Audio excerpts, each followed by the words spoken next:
अब आगे सुनिए 6 करोड़। अवनी का वेट बहुत ज्यादा नहीं था, इसलिए वीर को उसे लेकर चलने में कोई परेशानी तो नहीं हो रही थी।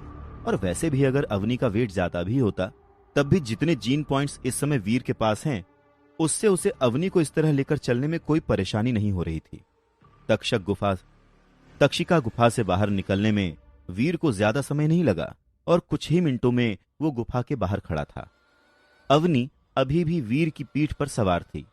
वीर ने अवनी से पूछा, तो मैडम, कहां पर जाना है आपको? देवाश्रम, अवनी ने धीरे से जवाब दिया और वीर बिना उससे कुछ कहे उसे देवाश्रम की तरफ लेकर जाने लगा। अवनी ये बात एक्सेप्ट नहीं करना चाहती थी, पर कहीं ना कहीं उसे ये स्पेशल ट्रीटमेंट अच्छा लग रहा था। आफ्टर ऑल, एक लड़की कितनी ही स्ट्रांग क्यों ना हो, स्पेशल ट्रीटमेंट तो सभी को अच्छा लगता है ना? भले ही डॉलर ये जिस भी वजह से कर रहा था, पर कुछ पलों के लिए ही सही, उसके इस जेस्चर ने अवनी के दिल को छू लिया था। तकरीबन 1 घंटे तक चलने के बाद वो दोनों देव आश्रम के करीब पहुंच गए थे और वीर ने धीरे से अवनी को अपनी पीठ से उतार दिया। इसके आगे मैं तुम्हारे साथ नहीं जा सकता। तुम्हें तो पता ही है इस समय देव आश्रम में क्या हालात हैं, तो यहां से तुम्हें अपना रास्ता खुद ही तय करना होगा। टेंशन मत लो, देव आश्रम के करीब होने की वजह से यहां लोगों का आना जाना लगा रहता है। कुछ देर इंतजार करो, कोई ना कोई तुम्हें वापस ले ही जाएगा, वीर ने अवनी से कहा। और उसकी बात को समझते हुए अवनी ने सिर हिलाकर अपनी सहमति जाहिर की। ऑफ कोर्स वो जानती है कि कैसे इस समय देव आश्रम में सब डॉलर की तलाश में लगे हुए हैं। उसने खुद भी तो जय को डॉलर का पता लगाने के लिए भेजा था, और अब जब डॉलर ने अवनी की इतनी मदद की है, तो इतना तो वो उसके लिए कर ही सकती है। अब मेरी म्यूटेंट डेविल सोल, वीर ने अवनी की तरफ अपना खाली हाथ बढ़ाते हुए कहा, और अवनी ने भी बिना किसी हिचक के एक काले रंग की बिल्ली के शेप की डेविल सोल वीर के हाथों में थमा दिया। मैंने जय के हाथों तुम्हारे पास एक मैसेज भिजवाया था, तो क्या सोचा है तुमने उसके बारे में? क्या तुम मुझे वो सेक्रेड ब्लड डेविल सोल और गेयर बेचोगे? अवनी वीर को उम्मीद भरी निगाहों से देखते हुए पूछती है। उस दोधारी सुनहरी कुल्हाड़ी की तुम क्या कीमत दोगी? वीर अवनी से पूछता है। 2 करोड़, ठीक है? बस 2 करोड़ रुपए? इतने में तो मुझे कहीं म्यूटेंट डेविल सोल भी नहीं मिलेगी, वीर भौवें सिकोड़ते हुए कहता है। हाँ, वो सेक्रेड ब्लड गियर बहुत अच्छा है, लेकिन बहुत भारी भी है। उसे कहीं भी लेकर आने जाने में बहुत ज्यादा दिक्कत होगी, जबकि वो सेक्रेड ब्लड डेविल सोल बहुत ही काम की चीज है। इसलिए उस सेक्रेड ब्लड गियर के लिए 2 करोड़ कम नहीं है। हाँ, अगर तुम मुझे वो सेक्रेड ब्लड डेविल सोल बेचते हो तो मैं तुम्हें 20 करोड़ दूंगी, अवनी वीर को समझाते हुए कहती है। पर वीर उस सेक्रेड ब्लड डेविल सोल को बेचने के मूड में नहीं था। एक mutant devil soul plus 2 crore, उस सेक्रेड ब्लड गियर की कीमत। वीर एक बार फिर से अवनी से कहता है, देखो, मैं पहले ही तुम्हें एक म्यूटेंट डेविल सोल दे चुकी हूं, तो उसे तो तुम भूल ही जाओ। मैं तुम्हें उस सेक्रेड ब्लड गियर के 5 करोड़ देने को तैयार हूं, ठीक है? म्यूटेंट डेविल सोल नहीं तो 2 म्यूटेंट एलियन की एनर्जी और 2 करोड़, इसमें तो कोई परेशानी नहीं होनी चाहिए। वीर की बेतुकी डिमांड से अब अवनी इरिटेट हो रही थी, पर फिर उसे वो सेक्रेड ब्लड गियर भी चाहिए था। देखो, तुम बहुत ज्यादा डिमांड कर रहे हो और मुझे ब्लैकमेल कर रहे हो। फाइनल ऑफर 6 करोड़ का है, उससे ज्यादा नहीं, ठीक है? आफ्टर ऑल, उस सेक्रेड ब्लड गियर को लेकर मैं कहीं आ जा नहीं सकती, अवनी अपना फाइनल ऑफर देते हुए कहती है। और उसकी बात सुनकर वीर थोड़ा सोच में आ जाता है। ठीक है, फिर पैसे तैयार रखना, मैं जय को बता दूंगा कि पैसे उसे कब और कहां लाने हैं। इतना कहकर वीर अपना बैग उठाता है और वहां से जाने लगता है। तुम सच में उस सेक्रेड ब्लड डेविल सोल को बेचना नहीं चाहते? 20 करोड़ कोई छोटी रकम तो नहीं है, और ये तो सिर्फ एक ऑफर है। अगर तुम चाहो तो हम इसके बारे में और डिस्कस कर सकते हैं, वीर को जाता हुआ देखकर अवनी पीछे से कहती है। कहीं ना कहीं उसे यह उम्मीद थी कि शायद डॉलर अपना मन बदल दे। बिल्कुल नहीं मैडम, बिल्कुल नहीं। इतना कहने के बाद वीर बिना रुके वहां से चला जाता है और अवनी उसे जाते हुए देखती रहती है। काफी अजीब इंसान है, पर जैसा भी है, इसने आज मेरी मदद की है और जय के हिसाब से यह बहुत काम का आदमी भी है। इसका सुनहरा कवच चमकीले बिच्छू के डंक से भी ज्यादा मजबूत है। जरूर वो कवच भी किसी सेक्रेड ब्लड डेविल सोल का बना हुआ है। पर यह आदमी है कौन? पहले तो उसे यहां कभी नहीं देखा, ना ही ये कोई सोल्जर लग रहा है। फिर ये है कौन? वीर को जाता हुआ देख अवनी सोचती है। बहुत से सवाल थे उसके मन में डॉलर को लेकर, जिनका उसके पास कोई जवाब नहीं था। ये रहस्यमय इंसान कहां से आया है और कहां रहता है, उसे कुछ नहीं पता था, पर वो इस बारे में जानना जरूर चाहती थी। पर सवाल अभी भी वही है, कैसे? अवनी की नजरों से दूर जाने के बाद वीर तुरंत ही अपना कवच उतारकर अपने असली रूप में आ जाता है और अपने बैग के साथ देव आश्रम की तरफ निकल पड़ता है। वीर की किस्मत अच्छी थी कि इस समय गेट पर उसे ग्रैंड मास्टर और उसके साथी नहीं मिले। इतने दिनों तक डॉलर को ढूंढने के बाद भी जब डॉलर का कोई अता पता नहीं चला, तब उन लोगों ने उम्मीदें छोड़ दी। इसीलिए अब गेट पर उन लोगों ने सिक्योरिटी भी कम कर दी थी। खैर, वजह जो भी रही हो, वीर के लिए अच्छा ही था। कम से कम अब उसे पकड़े जाने का डर तो नहीं रहता। पर शायद उसकी किस्मत इतनी भी अच्छी नहीं थी। इत्तेफाक से गेट पर एक बार फिर से उसका सामना दक्ष और उसके साथियों से हो जाता है। तुम्हें एक बार फिर से देखकर काफी अच्छा लगा सनकी। बैग तो बड़ा भारी लग रहा है तुम्हारा। आज कितने म्यूटेंट एलियंस का शिकार किया? दक्ष का एक साथी वीर का मजाक बनाते हुए कहता है। वीर बिना किसी रिएक्शन के जवाब देता है। मजाक अच्छा कर लेते हो तुम। प्राइमरी एलियंस का शिकार भी कर पाओगे जो म्यूटेंट एलियन का शिकार करने की बात कर रहे हो? हैं? सच सच बोलो ना, तुम्हारे बैग में काले बिच्छुओं के अलावा और कुछ है कि नहीं? दक्ष का साथी जोर से हंसता है और उसके साथ साथ उसके बाकी साथी भी हंसने लगते हैं। जाहिर है किसी को भी वीर की बात पर विश्वास नहीं हो रहा था। दक्ष, ध्यान से इस इंसान को देख लो। आइंदा से इसे कोई और समझने की भूल मत कर बैठना। अगर सच में तुम्हारा इस इंसान से कोई भी लेना देना हुआ, तब तो समझ लो कि बैड लक पूरी जिंदगी तुम्हारे साथ रहेगा। दक्ष का साथी उसका कंधा थपथपाते हुए कहता है। पागल है क्या? मैं किसी सनकी को नहीं जानता। वीर के बारे में ये सारी बातें सुनकर दक्ष बहुत ही एम्बैरस महसूस कर रहा था। यही वजह थी कि एक बार फिर उसने वीर को पहचानने से इनकार कर दिया। वीर को इस बात से जरा भी फर्क नहीं पड़ा कि दक्ष ने उसके मुंह पर ही उसे पहचानने से इनकार कर दिया था। उसके लिए तो अच्छा ही था कि दक्ष उससे दूर ही रहे। इसीलिए वो उन लोगों से बिना कुछ कहे अपने कमरे की तरफ चला जाता है। गाइस, मैं 1 मिनट में आता हूं। दक्ष ऐसे ही कोई बहाना बनाकर वहां से चला जाता है। उसके दोस्तों को उसका इस तरह से अचानक जाना अजीब सा तो लगता है, पर वो लोग सोच रहे थे कि कोई बात नहीं, शायद वाकई दक्ष को कुछ काम हो। वीर अपने कमरे के अंदर जाने ही वाला होता है कि तभी कोई अचानक से उसे खींचकर एक सुनसान कोने में ले जाता है। दक्ष को अपने सामने देखकर वीर हैरान था। अभी थोड़ी देर पहले ही तो दक्ष ने सबके सामने उसे पहचानने से इनकार कर दिया था, फिर अब उसे इस तरह से खींचकर यहां लाने का क्या मतलब? दक्ष तुरंत ही अपने आसपास देखकर यह पक्का करता है कि उन लोगों के अलावा वहां और कोई नहीं है। वीर, ये सब मैं क्या सुन रहा हूं? तुम्हें यहां पर सब सनकी बुलाते हैं?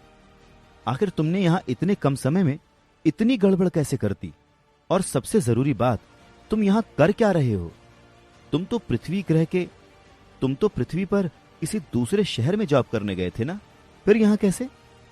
दक्ष के सवालों का जवाब देने के बजाय वीर चुपचाप खड़ा रहता है।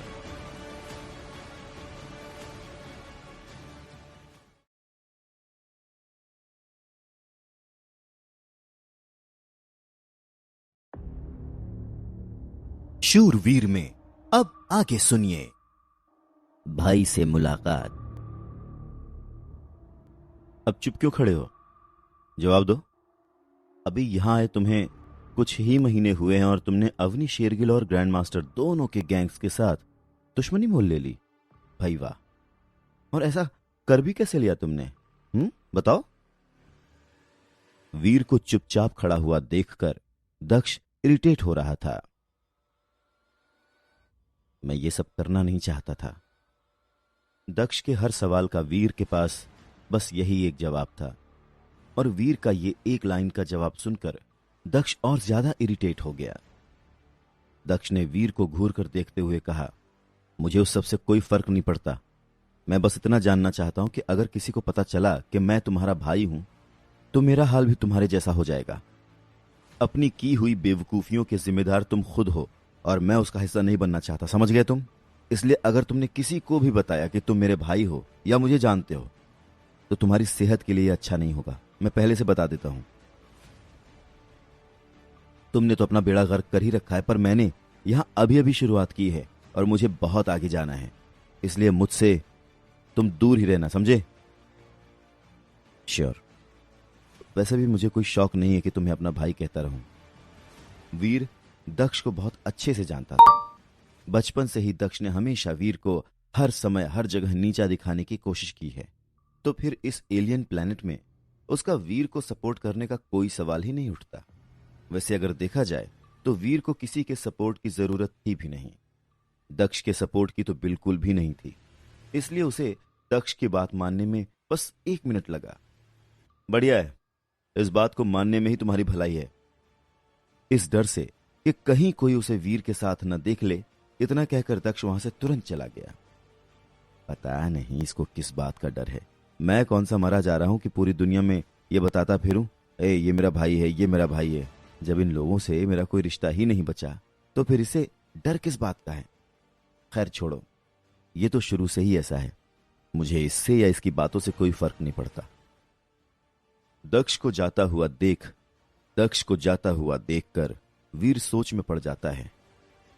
दक्ष को जाता हुआ देखकर वीर सोचता है और फिर अपने कमरे की तरफ निकल जाता है।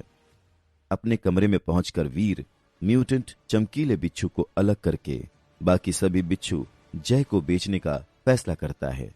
हालांकि सिर्फ 15 दिनों में ही काले क्रिस्टल की मदद से वो एक प्राइमरी एलियन को म्यूटेंट एलियन में बदल सकता है, लेकिन इस बार वो उस काले क्रिस्टल का इस्तेमाल एक म्यूटेंट एलियन को सेक्रेड ब्लड एलियन में बदलने के लिए करना चाहता था। आधी रात में वीर मरे हुए चमकीले बिच्छुओं से भरा एक बैग और एक नोट जय के कमरे के बाहर रखता है और 3-4 बार दरवाजा खटखटाकर पास ही एक गैलरी में छुप जाता है। वीर इस बात का खास ध्यान रखता है कि जय अपने कमरे के बाहर रखे उस बैग और नोट को जरूर उठा ले। जय की खुशी का ठिकाना नहीं रहा जब उसे अपने कमरे के सामने मरे हुए चमकीले बिच्छुओं से भरा एक बैग मिला और उसे यह समझने में देर नहीं लगी कि ये बैग किसने उसके कमरे के सामने छोड़ा है। आखिर डॉलर के अलावा दूसरा कौन हो सकता है? तभी जय की नजर उस बैग के साथ रखे नोट पर पड़ती है। उसने एक्साइटेड होकर उस नोट को खोलकर देखा, जिस पर लिखा था, तुम्हारी बॉस से मेरी डील हो गई है। कल टिड्डों के इलाके में एक चमकीले बिच्छुओं की कीमत और अवनी से डील के पैसे लेकर पहुंच जाना। कल टिड्डों के इलाके में इन चमकीले बिच्छुओं की कीमत और अवनी से डील के पैसे लेकर पहुंच जाना। एक बार फिर से उस नोट पर कोई नाम नहीं लिखा था, पर जय जानता था कि ये नोट डॉलर ने ही भेजा है। चलो अच्छा ही है, अब कम से कम अवनी उसकी जान तो नहीं खाएगी। पर 1 मिनट, अवनी और डॉलर कब और कैसे मिले?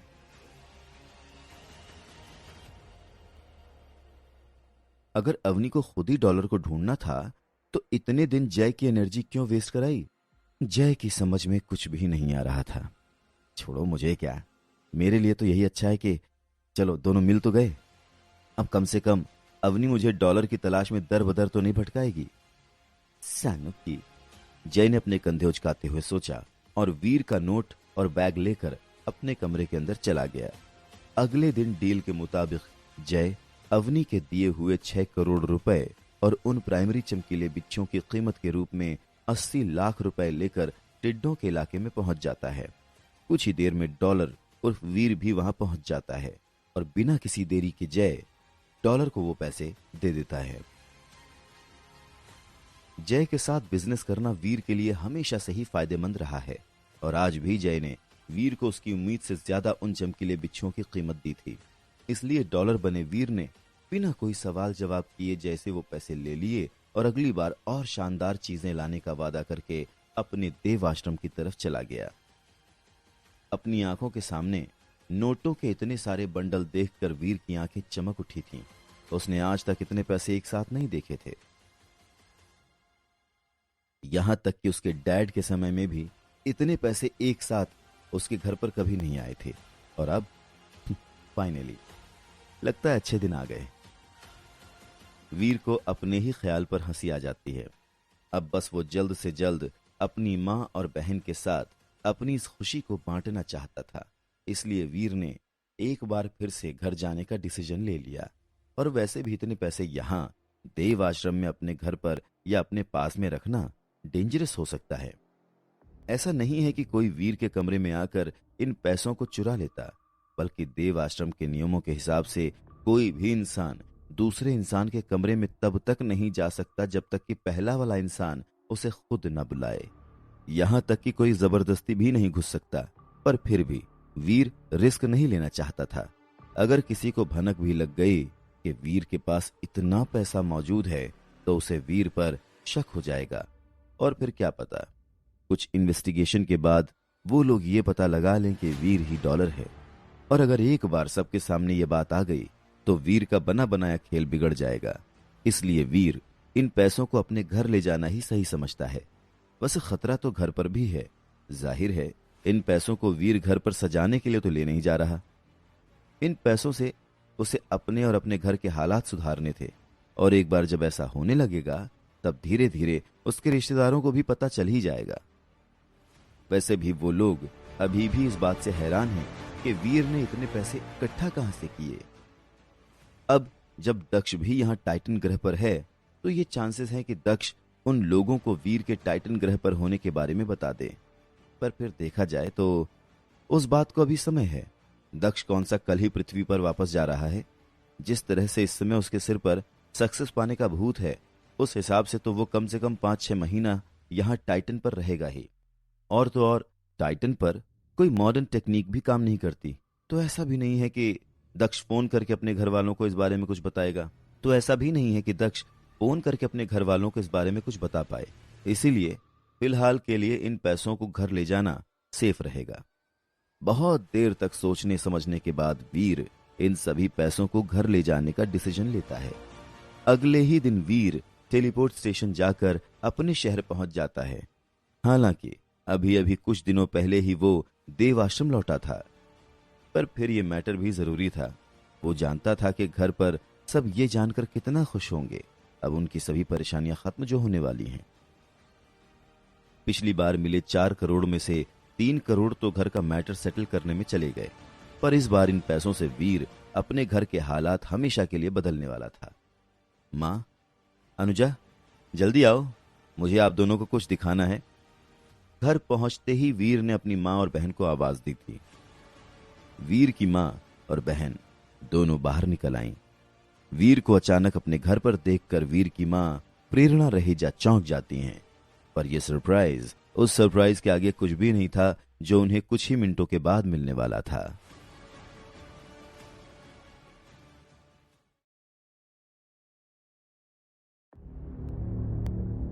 शूरवीर में अब आगे सुनिए। VIP only.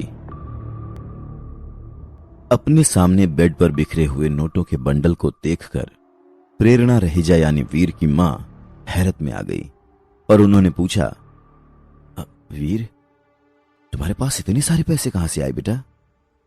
वीर ने उन्हें सरप्राइज देने के बजाय डरा ही दिया था। अचानक ही उन्हें ऐसा लगने लगा था कि वीर कहीं कोई गलत काम तो नहीं कर रहा, वरना इतने पैसे एक आम इंसान तो नहीं इकट्ठा कर सकता, और वो भी सिर्फ 3 दिन में। और तो और इतने कम समय में इतना सारा पैसा साथ लाने की क्या जरूरत थी उसे? और दूसरी बात ये कि क्या वजह हो सकती है कि वो सिर्फ 3 दिन में ही वापस घर आ गया और इतने सारे पैसों के साथ?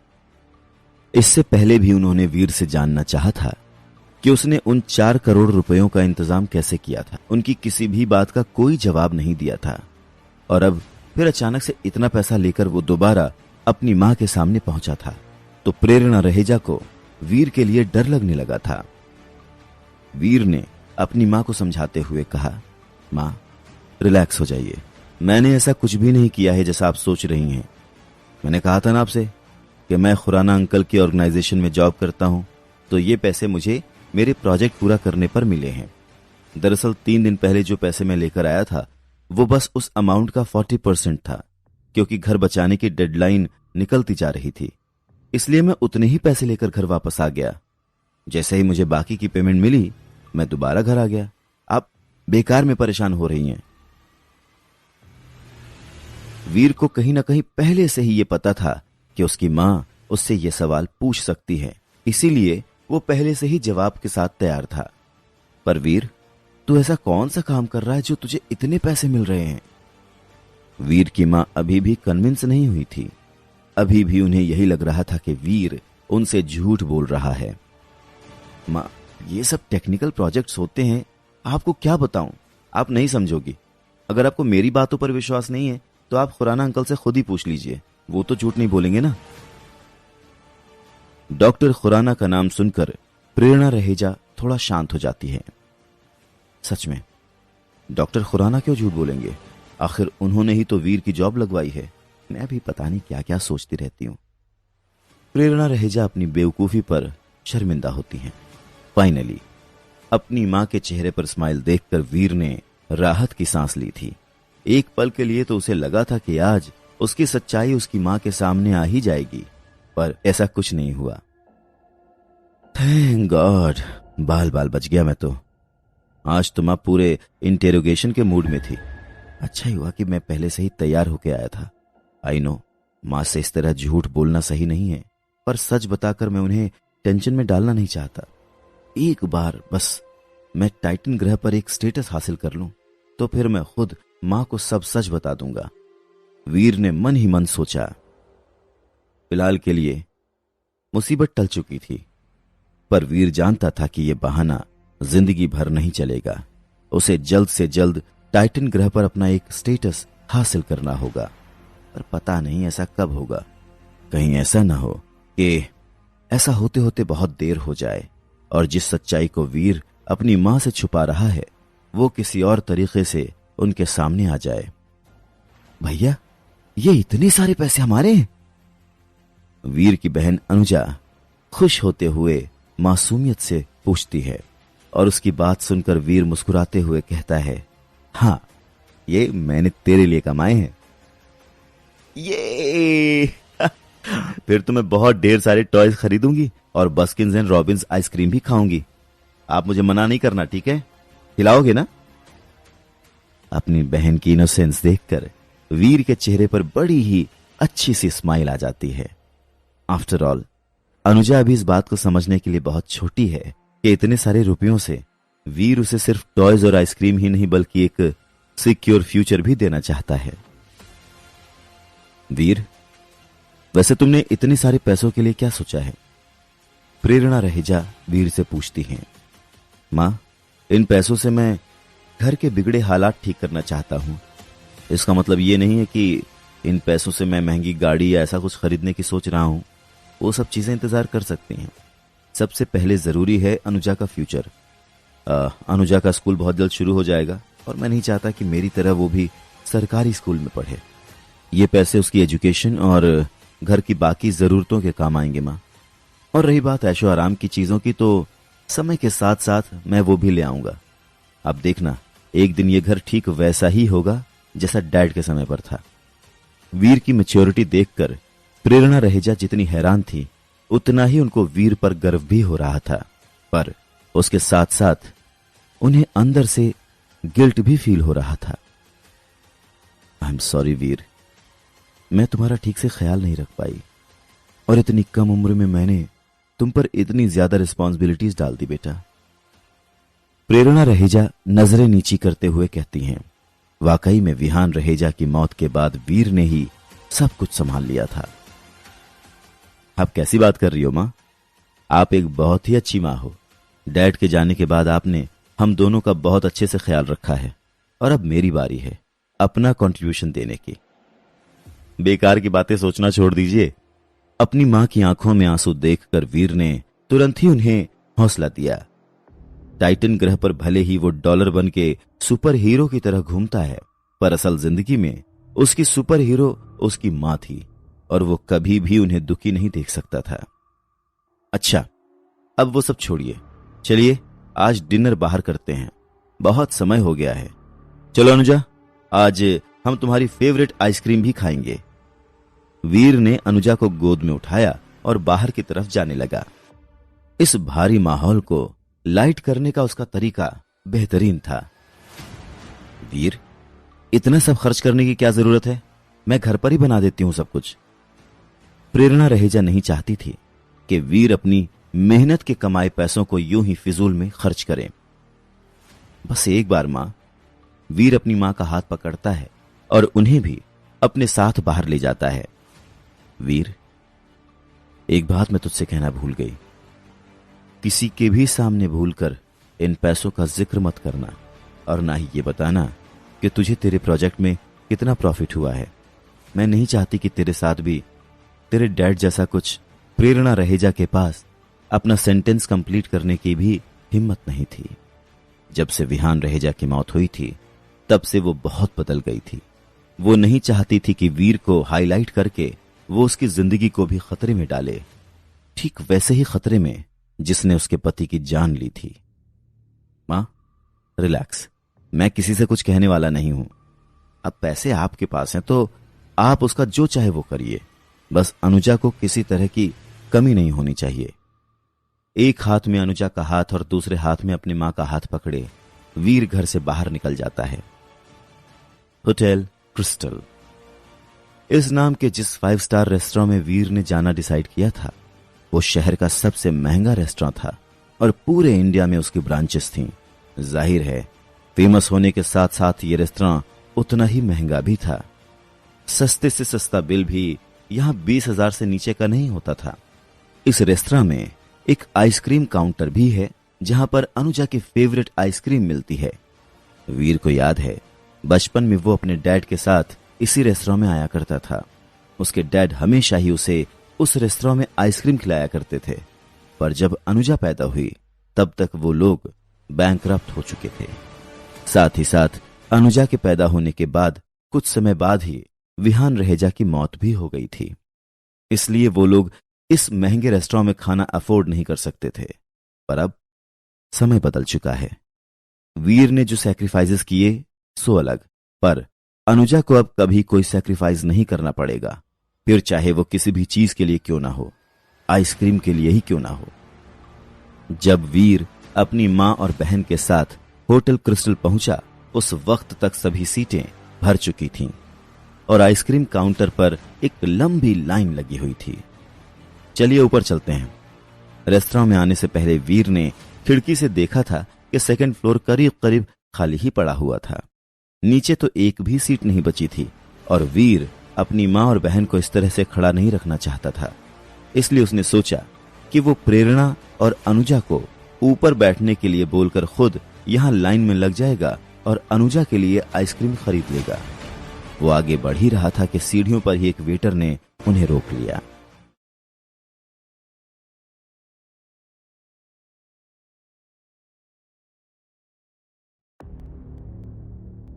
शूरवीर में अब आगे सुनिए।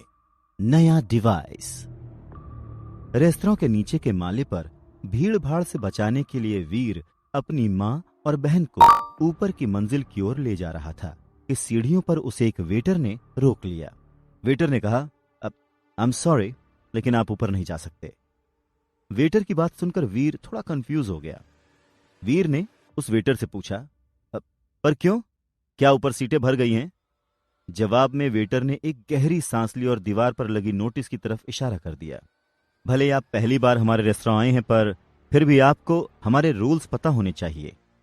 वेटर की बात सुनकर वीर भी उस तरफ देखता है जहां वो वेटर इशारा कर रहा था। उस नोटिस पर लिखा था, केवल वीआईपीज़ के लिए।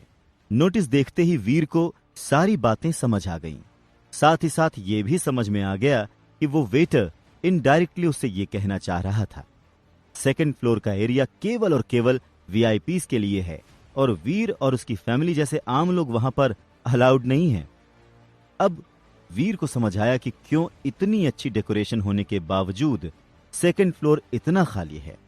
अब बेटा कोई बात नहीं है, हम लोगों को बैठने की जरूरत नहीं है। मैं और अनुजा बस यहीं पर खड़े हैं, तुम जाकर डिनर और आइसक्रीम पैक करवा लो। वीर को परेशान और सोच में खड़ा हुआ देखकर प्रेरणा रहेजा ने तुरंत ही उससे ये बात कही। ठीक है मां। वीर अपनी मां को परेशान नहीं करना चाहता था, इसलिए उस वेटर से बहस करने के बजाय वो डिनर पैक कराने के लिए चला जाता है। पर कहीं ना कहीं ये बात उसके दिल में घर कर गई थी। अचानक ही से उसके अंदर एक अलग मोटिवेशन आ गया था, कुछ कर दिखाने का मोटिवेशन, कुछ ऐसा जिससे जब वो अगली बार इस रेस्टोरेंट में आए अपनी फैमिली के साथ, तो उन्हें ऊपर सेकंड फ्लोर पर जाने से कोई रोके नहीं। वीआईपी बनना कौन सी बड़ी बात है, हाँ? बहुत जल्द मेरे पास भी ये सब कुछ और इससे कहीं ज्यादा होगा। फिर देखता हूं कि ये नोटिस मुझे सेकंड फ्लोर पर जाने से कैसे रोकती है। तब तो खुद इस रेस्टोरेंट का ओनर भी मुझे रोक नहीं पाएगा। वीर का रोम रोम एक नए जोश के साथ भर गया था और उसने ठान लिया था कि अब चाहे कुछ भी हो जाए, पर वो भी अब वीआईपी स्टेटस हासिल करके रहेगा। रेस्टोरेंट में अभी भी कोई सीट खाली नहीं थी, इसलिए जब वीर का टर्न आया तब उसे डिनर और आइसक्रीम पैक ही कराना पड़ा। रेस्टोरेंट से जाने से पहले वीर ने एक बार फिर से उस नोटिस की तरफ गौर से देखा, मानो उस पर लिखे हर लेटर को नजरों से पढ़कर इरेज कर देना चाहता हो, केवल वीआईपीज़ के लिए। अब जब उसने ठान लिया था कि उसे वीआईपी स्टेटस हासिल करना है, तो वो इसके लिए जी जान लगा देगा। अब उसका लक्ष्य टाइटन ग्रह पर एक स्टेटस हासिल करने के साथ साथ पृथ्वी ग्रह पर भी एक स्टेटस हासिल करना था। वो जानता था कि यह रास्ता मुश्किल है, पर नामुमकिन नहीं है। और वैसे भी लाइफ में जब तक चैलेंजेस ना हो तब तक जीने का मजा कहां आता है। जब मैं टाइटन ग्रह पर सरवाइव कर सकता हूं तो फिर मैं कुछ भी कर सकता हूं। देखता हूं अगली बार ये लोग मुझे कैसे रोकते हैं। इस नए जोश के साथ वीर को अपना गोल एकदम क्लियर लग रहा था और अब उस गोल को पाने के लिए वो जी जान लगा देगा। अगली सुबह वीर टाइटन ग्रह जाने के लिए तैयार हो जाता है, लेकिन इस बार एक नए जोश और उत्साह के साथ। पहले टाइटन ग्रह पर जाना उसकी मजबूरी थी, क्योंकि उस समय उसे अपना घर बचाना था। इसके बाद जब वो टाइटन ग्रह गया तब उसे टाइटन ग्रह पर अपनी एक पहचान बनानी थी। और इस बार जब वो एक बार फिर से टाइटन ग्रह पर जा रहा है तो उसका गोल सिर्फ टाइटन ग्रह पर ही नहीं बल्कि प्लैनेट अर्थ यानी हमारी पृथ्वी पर भी एक अलग पहचान बनाना था, ताकि अगली बार कोई उसे और उसकी फैमिली को कहीं एंटर करने से सिर्फ इसलिए ना रोके क्योंकि वो लोग वीआईपी नहीं हैं। वीर, इस बार तुम टेलीपोर्टेशन डिवाइस से नहीं बल्कि एक अलग तरह से टाइटन ग्रह जाओगे। ऑर्गेनाइजेशन पहुंचते ही डॉक्टर खुराना ने वीर से कहा था। अलग तरीके से मतलब? आप मुझे स्पेसशिप से भेजने की तो बात नहीं सोच रहे हैं? डॉक्टर खुराना की बात सुनकर वीर कंफ्यूज था।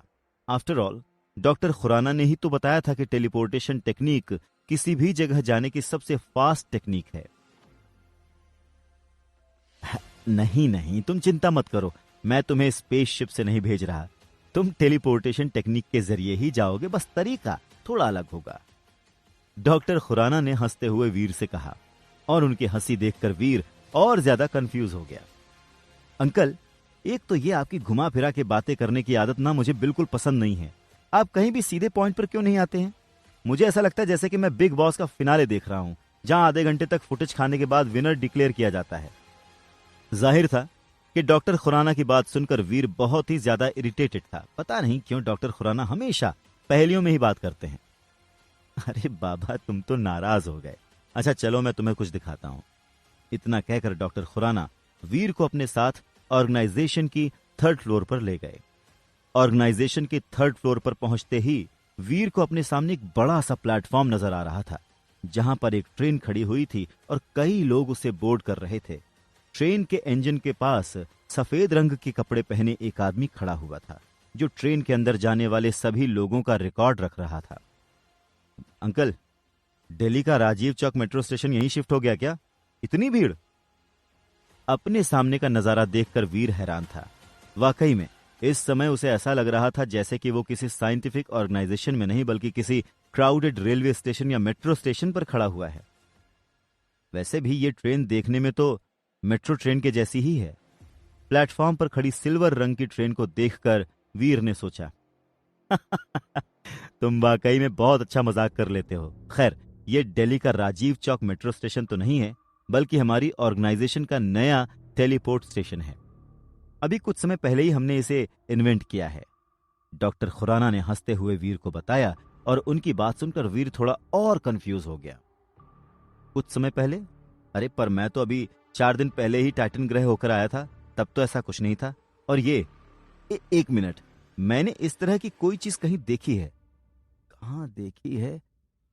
हाँ, याद आया। मैंने मैंने इन ब्लैक की लेटेस्ट पार्ट में कुछ ऐसा देखा था, और कैप्टन मार्वल में भी ऐसा कुछ था। आप लोगों ने भी हॉलीवुड फिल्मों की कॉपी करना शुरू कर दिया, हाँ? मुझे तो लगा था कि सिर्फ बॉलीवुड वाले ही ऐसा करते हैं। आपकी ऑर्गेनाइजेशन से मुझे ऐसी उम्मीद नहीं थी। वीर के चेहरे के एक्सप्रेशंस देखकर डॉक्टर खुराना को और ज्यादा हंसी आने लगी थी। डॉक्टर खुराना सारा काम रोककर खूब हंसे, फिर बोले, मैंने तुमसे पहले भी कहा है वीर कि हमारी फिल्में भी कहीं ना कहीं हमारी रियल लाइफ से ही जुड़ी होती हैं।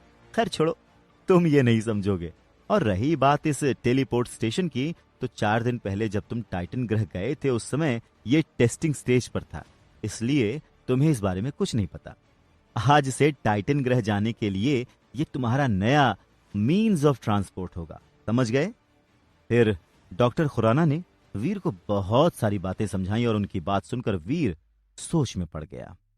नया मीन्स ऑफ ट्रांसपोर्ट मतलब अब मैं टेलीपोर्टेशन डिवाइस से टाइटन नहीं जाया करूंगा क्या? आपकी ऑर्गेनाइजेशन इतनी गरीब हो गई? वीर हैरानी से डॉक्टर खुराना से पूछता है, और उसकी बात सुनकर डॉक्टर खुराना गहरी सांस लेते हैं। हमारी ऑर्गेनाइजेशन गरीब नहीं हुई है। दरअसल पिछले कुछ समय से टेलीपोर्टेशन डिवाइस में कुछ प्रॉब्लम्स आ रही हैं। गनीमत यह थी कि उन प्रॉब्लम्स की वजह से कोई हादसा नहीं हुआ, वरना क्या पता तुम पृथ्वी आने के बजाय मार्स पहुंच जाते।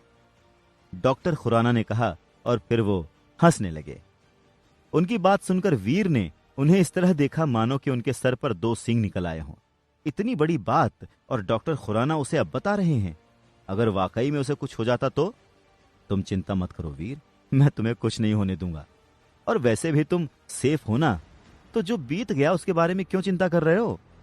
डॉक्टर खुराना ने वीर से कहा, और एक पल के लिए वीर को ऐसा लगता है मानो डॉक्टर खुराना वाकई में किसी के मन की बात सुन सकते हैं। ट्रस्ट में, यह तरीका टेलीपोर्टेशन डिवाइस से भी ज्यादा रिलायबल है। एक तरह से देखा जाए तो यह बिल्कुल टेलीपोर्टेशन डिवाइस जैसा ही है, बस फर्क सिर्फ इतना है कि इसमें तुम्हारे साथ बाकी लोग भी रहेंगे जिनकी डेस्टिनेशन शायद तुमसे अलग हो। और हाँ, इसमें तुम टेलीपोर्ट होकर देव आश्रम में बने अपने कमरे में नहीं बल्कि टेलीपोर्ट स्टेशन पहुंचोगे और वहां से अपने कमरे में जाओगे। वैसे भी स्टेशन से देव आश्रम कौन सा ज्यादा दूरी पर है? डॉक्टर खुराना ने स्माइल करते हुए कहा, हाँ, आपको क्यों दूरी ज्यादा लगेगी? आप कौन सा वहां पर रहते हैं? खैर, इससे जाने के लिए मुझे कोई टिकट वगैरह भी लेना होगा क्या?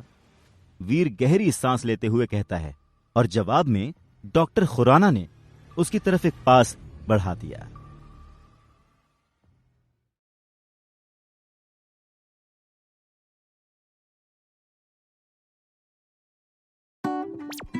मिल